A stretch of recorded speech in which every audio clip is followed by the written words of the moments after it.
የክርስቶስ ፍቅር መለኪያው ምን ያህል ነው? ልጆች ሆነን ትዝ ይላችሁ ከሆነ ምናልባት እኔ ብቻ ይሆናል የገጠመኝ አላቅም። ወላጆቻችን ወይ ታላቆቻችን ትወደኛለህ ትወጅኛለሽ ይሉና አዎ ስንላቸው ምን ያህል ይሉናል። ይህን ጊዜ እጃችንን እንደዚህ ዘርግተን ይህን ያህል ብለን የምናሳየው ነገር አለ። ቅዱስ ጳውሎስ የክርስቶስን ፍቅር በዚህ መልኩ ለመለካት የሞከረበት አንድ ቦታ ያለ ይመስለኛል።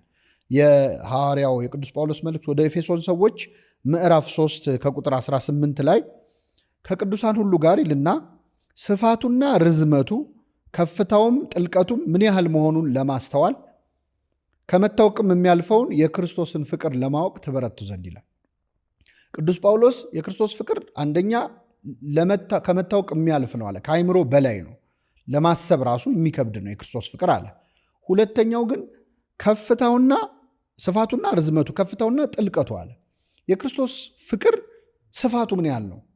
ርዝመቱስ ምን ያህል ነው? ከፍታው ምን ያህል ነው? ጥልቀቱስ ምን ያህል ነው? ፍቅርስ ይህን ያህል ምን ያህል ረጅም ነው ተብሎ ሊለካ ይችላል? ፍቅር ከፍታው ምን ያህል ነው? ጥልቀቱ ምን ያህል ነው? ምን አይነት አገላለጽ ነው ቅዱስ ጳውሎስ የተጠቀመው? በእርግጥም የክርስቶስን ፍቅር ለመግለጽ በጣም ጥሩ ቃላት ናቸው እነዚህ ቃላት። የክርስቶስ ፍቅር ስፋቱ ምን ያህል ነው ካላችሁ መስቀል ላይ እጁን ዘርግቶ ተመልከቱት። ዓለምን በሙሉ ለማቀፍ እጁን የዘረጋ ይመስላል።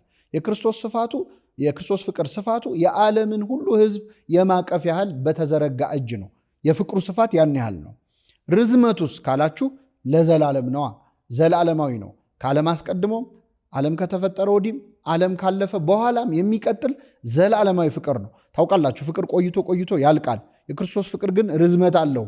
ገና ከዚህም በኋላ ይወደናል። ያለምንም ምክንያት ነው የወደደን። ዓለሙን እንዲሁ ወዷል ነው የሚለው አይደለ? እግዚአብሔር አንድያ ልጁን እስኪሰጥ።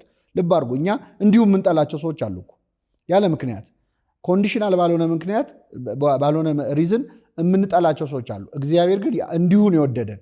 እስከ መቼ?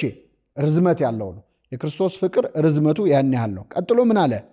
ከፍታውና ጥልቀቱ አለ። የክርስቶስ ፍቅር ከፍታ አለው። ምንድን ነው ከፍታው? የሰውን ልጅ በእግዚአብሔር ዙፋን እስከ ማስቀመጥ ነዋ። እስከ እግዚአብሔር ቀኝ እስከ መሆን ድረስ ነው። የሰውን ስጋ፣ የሰውን አካል፣ የሰውን ባህሪ ያከበረበት ከፍታ እስከ እግዚአብሔር ዙፋን እስከ ማስቀመጥ ነው። ጥልቀቱስ ምን ያህል ነው ካላችሁ እስከ ሲኦል ድረስ ወርዶ ነፍሳትን እስከ ማውጣት ድረስ ነው። ስለዚህ ጥልቀት አለው፣ ስፋት አለው፣ ከፍታ አለው፣ ርዝመት አለው።